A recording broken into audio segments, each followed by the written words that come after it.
খেলোয়াড়দের নাম জিজ্ঞাসা করবেন, 10টা 20টা 50টা বলে ফেলবে। কি কঠিন কঠিন নাম বিভিন্ন দেশের ভাষায় বলে ফেলবে, 10টা 20টা 50টা।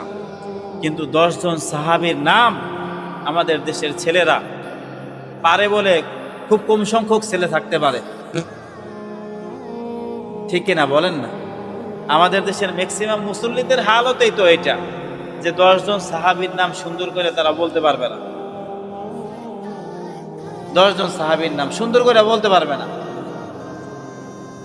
একজন মুসলমান হিসাবে আমাদের পূর্বপুরুষ কারা, আমাদের নবী রাসূল কারা, আমাদের সাহাবী কারা, এদের পরিচয় নেওয়া, এদের ব্যাপারে জানা, এদের জীবন ও আদর্শ জীবন ও আদর্শ শেখা, এটা তো আমাদের দায়িত্বের মধ্যে ছিল। প্রিয় ভাই, আমাকে প্রশ্নের উত্তর দিবেন, ইসলাম শিখলে, কালিমা শিখলে, ইসলাম শিখলে, নবী রাসূলদের জীবনী চর্চা করলে এরা কি দুনিয়া উপার্জন করতে আমাদেরকে বাধা দেয়?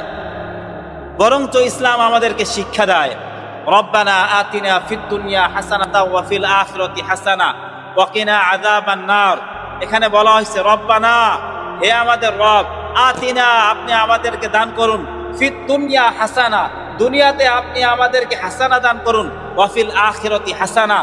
ইসলাম তো আগে দুনিয়ার মধ্যে ভালো থাকতে শিখাইছে,